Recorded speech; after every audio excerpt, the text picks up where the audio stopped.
Ok, en relación a diferenciar tal vez desde el orden jurídico, y como ya muy bien nos explicaron cómo están conformadas las leyes, qué jerarquía tienen, ¿qué diferencia hay con las normas sociales? Bueno, desde el punto de vista jurídico, como abogados, las normas sociales las entenderíamos nosotros más como una fuente del derecho, como un uso o costumbre que eventualmente puede llegar a convertirse en derecho positivo. El derecho positivo es un concepto también importante que hay que conocer, que significa el derecho que está vigente y que rige en un momento determinado las relaciones entre personas en un lugar determinado. En este sentido, Ricardo, ¿nos puedes platicar y explicar cuáles son las fuentes del derecho? Claro, ahí cabría resaltar también una diferencia básica entre una norma y social, un convencionalismo social, a una norma jurídica. Para muchos autores o para muchos tratados, la distinción y punto clave es el poder que tiene el Estado de aplicar una que carece la otra. Es decir, el Estado, la norma jurídica, al formar parte de un derecho positivo o vigente, en vigor, que realmente se aplica en este momento, tiene ese carácter coercitivo. Es forzoso, se tiene que aplicar, o si no puede realmente llevar a una sanción, o puede resultar en una sanción. Por el otro lado, una norma social como tal, como un uso costumbre, es más bien un patrón de conducta, un ordenamiento moral, que más que se espera que se haga o que se lleve a cabo o que está acostumbrado que se haga de cierto modo, pero en general no implica o nadie llega a ponerte o a incurrirte una pena o una sanción de caso que no observes esa norma social, ¿no? Es por eso también, como decía Juan Carlos, las normas sociales en muchísimas instancias constituyen una fuente y son unas principales fuentes de lo que es el derecho positivo, de lo que constituyen las normas jurídicas. Así las fuentes del derecho, el derecho positivo, el que se aplica como las leyes, tienen a grandes rasgos dos fuentes propiamente dichas. Unas son las reales y otras son las formales. Las reales no hay mejor ejemplo que las propias normas sociales. Patrones de conducta que se han venido siguiendo o fenómenos sociales, razones, hechos que propician o tuvieron como resultado el surgimiento de una norma positiva y vigente que realmente hoy se aplica como tal. La otra fuente propiamente dicha es la fuente formal, que es precisamente la formalización, la positivización de una norma para volverla parte del ordenamiento jurídico. No hay otras fuentes formales más que la legislación, es decir, las propias leyes que nos rigen a todos, la jurisprudencia, que es la que resulta de la continua aplicación de las leyes por los organismos y ordenamientos judiciales, y la doctrina, que es pues en muchos casos lo que estudia la gente que estudia la licenciatura en Derecho o que se dedica a la investigación y en general a la docencia de las ciencias jurídicas. Hay algunas otras fuentes también, como lo son las fuentes históricas, ¿no? Como bien saben, nuestro tipo de gobierno, nuestro tipo de sistema legal, de sistema jurídico, deviene o es una herencia del derecho romano. En el derecho romano, a través de las fuentes reales y de los usos y costumbres y cómo se venía dando las relaciones entre los individuos de la antigua Roma, dieron surgimiento a que se pusieran y se plasmaran por escrito ciertas reglas y principios básicos que hoy en día podemos ver claramente expresados en las leyes que nos rigen en nuestro país, ¿no? Esa es una de las fuentes históricas. Y hay otras fuentes que no son fuentes propiamente dichas, sino son más bien fuentes subsidiarias, como son los principios generales del derecho o la equidad, ¿no? La equidad entendida distinto a la igualdad. La equidad implica un poco más de términos distributivos y términos de igual acceso a oportunidades para todos. Y por ejemplo, los principios generales del derecho son hasta normas de conducta básica contra las que nadie apela. Por ejemplo, no sé, digamos uno de los más básicos es primero en tiempo, primero en derecho, es decir, el que llega primero, de aquí es, ¿no? Muchos de esos ya terminan hasta siendo hasta dichos y son cosas como si fueran verdades ya sabidas y bien conocidas por todos. En grandes rasgos esas son son las fuentes de algún modo categorizadas, pero en general una fuente del derecho es todo aquello que contribuye de algún modo o haya contribuido en algún momento en el tiempo para la creación de este conjunto de normas jurídicas diferentes de las sociales que son aplicables dentro de un estado, como ya lo revisamos, en un momento dado, que ese es el carácter que tengan, de que tengan un carácter de ser positivas y vigentes en un momento. Bien, ahora me gustaría continuar, porque si bien nos comentan que uno de los principios que debe buscar el Estado es el bien común, pues se enlaza mucho con otro concepto muy importante que es el de justicia. Y nos gustaría que nos ayudaran a explicar ahora esta parte. ¿Qué es la justicia? Hay distintas definiciones de justicia. Tratamos de elegir dos de las más amigables y completas, dos o tres. ¿Por qué no nos platicas lo que encontramos, Ricardo, por favor? Sí. El concepto de justicia es en sí un concepto ideal y último de toda norma. Deviene y va muchas veces muy de la mano con lo que es el propio o la propia definición del concepto de una norma jurídica, el concepto de derecho como tal, ¿no? De ahí que, justo como hablamos ahorita de las fuentes históricas, una de las primeras personas que habló del concepto de justicia es un autor romano que se llamaba Ulpiano, ¿no? Que él define claramente a la justicia de una manera muy general, muy burda, pero muy fácil de entender, como la constante y perpetua voluntad de dar a cada quien su derecho. Es decir, que entre las personas se respeten sus derechos. Y para eso hay que definir qué era lo que él tenía concebido como derecho en aquel entonces, ¿no? Y derecho lo definía como tres grandes cosas. Uno, como un deber al mismo tiempo, de que cada persona tenga el derecho y el deber de vivir honestamente. Es decir, cosas muy básicas, como no mentir, ¿no? No hacer daño a nadie, ¿no? También otra cosa muy básica, como no faltar el respeto a nadie ni transgredirlo físicamente. Y tres, dar a cada quien lo que corresponde, dar a cada quien lo suyo, un derecho básico de propiedad y de respeto a uno, derecho ajeno. Teniendo claros esos tres derechos y propiciando y teniendo una voluntad colectiva de que cada quien tenga y pueda mantener sus derechos, era una idea básica de justicia. Hoy en día parece ser que esos elementos son clarísimos y nadie los ha puesto en tela de juicio, ¿no? Eso es un sentir general de justicia. Sin embargo, hay unas teorías un poco más avanzadas que han vuelto a poner en análisis la teoría de justicia y un poco más moderno, ¿no? Otro autor que se llama John Rawls, que viene citado en un par de ocasiones en algunos de nuestros materiales, lo define sin un análisis de lo que es elementos de qué es lo que los derechos, esos los tiene por dados, sino más bien habla, al definir de la justicia, como la capacidad moral de las personas para juzgar las cosas como justas, ¿no? Apoyar esos juicios en razones, no solamente hablar de que esto es justo porque a mí me parece justo, sino hay una razón para que todos tengamos la capacidad moral de concebir lo justo, actuar de acuerdo con ellos y desear y esperar que las otras personas se conduzcan de la misma forma y actúen del mismo modo.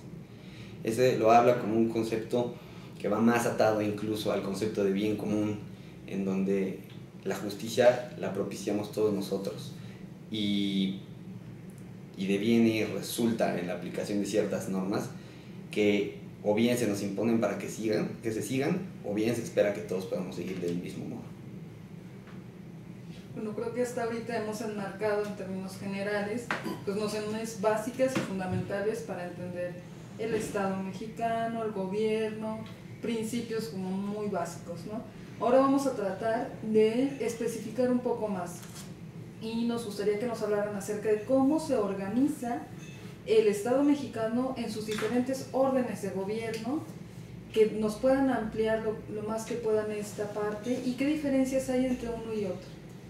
Con mucho gusto. Bueno, la primera división ya la habíamos planteado y vamos a profundizar un poquito, que es los tres poderes a nivel de gobierno federal, que son el legislativo, ejecutivo y judicial. Y la federación está constituida, por eso es un estado federal, por estados libres y soberanos, y un distrito federal. Son 31 estados y un distrito federal. Los estados tienen como base de su división territorial y de su propia organización política y administrativa el concepto de municipio libre. De esta forma se constituye lo que se conoce como los 3 órdenes de gobierno: la federación, los estados y los municipios. Todo esto con la idea de que exista libertad y soberanía en cada uno de los estados, como lo mandata la propia Constitución, en cuanto a su régimen interior, pero unidos en una federación establecida según los principios de la propia Constitución.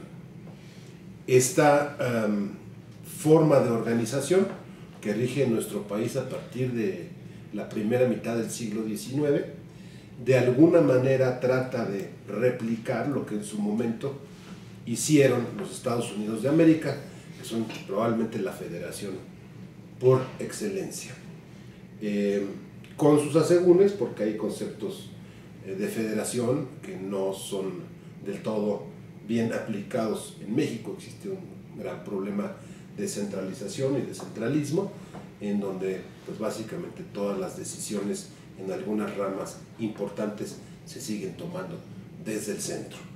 Pero bueno, hablando de la Federación Estados y Municipios, su estructura es muy similar en cuanto a que, cuando menos en los 2 primeros casos, es decir, la Federación, el gobierno federal y los gobiernos estatales, cuentan con los 3 poderes que platicábamos: el ejecutivo, el legislativo y el judicial. En el caso del gobierno federal, el ejecutivo está en manos del presidente de la República, el legislativo del Congreso de la Unión y el judicial, en primer término, en la Suprema Corte de Justicia de la Nación, y ahora veremos de qué otra forma se conforma. Y en el estatal, el ejecutivo está a cargo del gobernador del estado o del jefe de gobierno en el caso del Distrito Federal, del Congreso del Estado, el Congreso Estatal, en el caso de los 31 estados, o de la Asamblea de Representantes, en el caso del Distrito Federal, y en el caso del Poder Judicial, a través del Tribunal Superior de Justicia del Distrito Federal o del estado de que se trate. A nivel municipal tenemos un poder ejecutivo, desde luego, que son los llamados presidentes municipales, también coloquialmente conocidos como alcaldes, aunque la figura de la alcaldía no está reconocida en el derecho mexicano. Aquí les llamamos presidentes municipales, y el legislativo a cargo del ayuntamiento.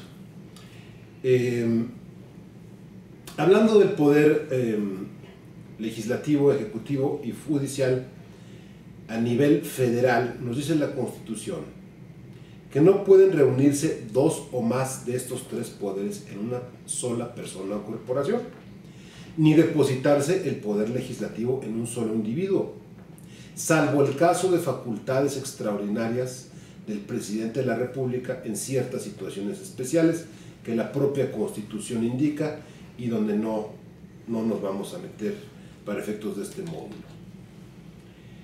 El poder legislativo de los Estados mexicanos está depositado, de los Estados Unidos mexicanos, está depositado en un Congreso General que se divide en 2 cámaras: la Cámara de Diputados y la Cámara de Senadores.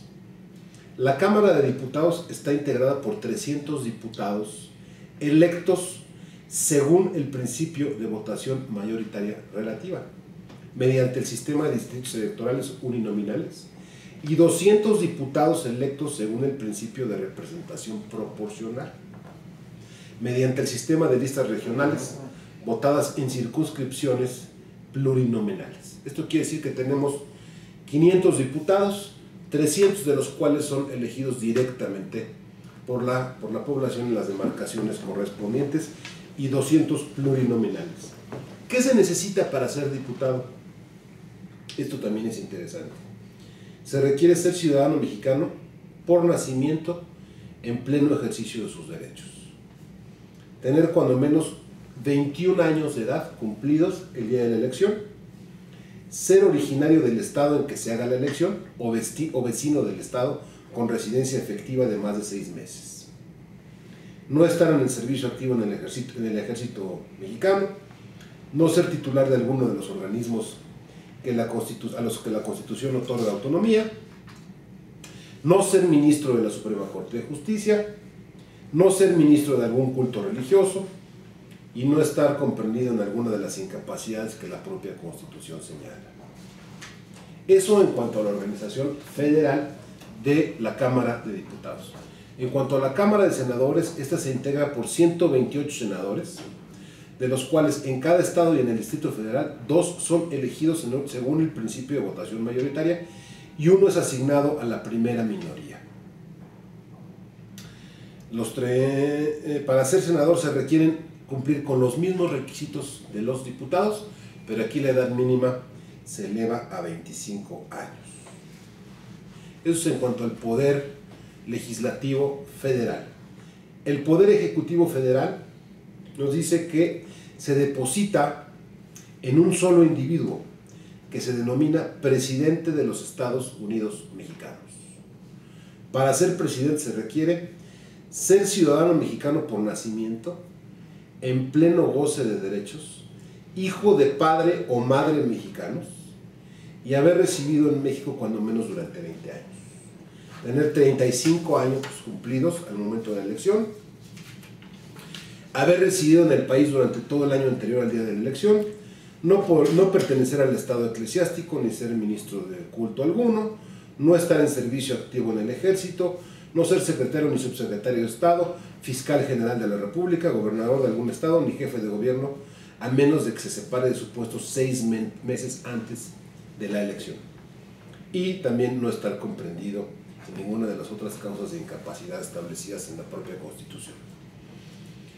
Es en términos generales el perfil del Poder Legislativo Federal y del Poder Ejecutivo Federal. En cuanto al Poder Judicial, nos dice la Constitución que se deposita en una Suprema Corte de Justicia de la Nación, un tribunal electoral, tribunales colegiados y unitarios de circuito y en juzgados de circuito.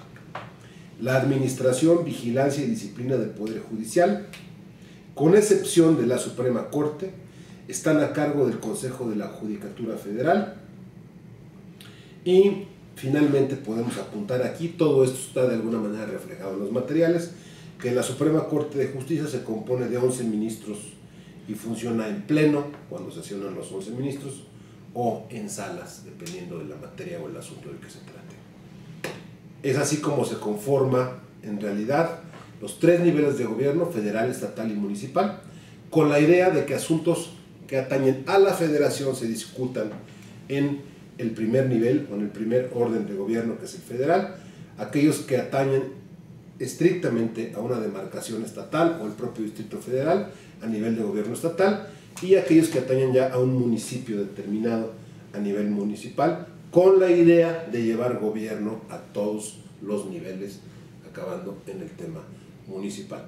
Desde luego, el municipio aplica en los estados de la República. Como sabemos, en nuestra Ciudad de México o en el Distrito Federal no existen municipios, está más bien dividido por 16 delegaciones que tienen a su cargo 16 personas, que también a partir de una reforma constitucional de la segunda parte de la década de los 90 es un cargo de elección popular. Anteriormente no había jefe de gobierno, existía lo que se conocía como el regente de la Ciudad de México, que tampoco era un cargo de elección popular.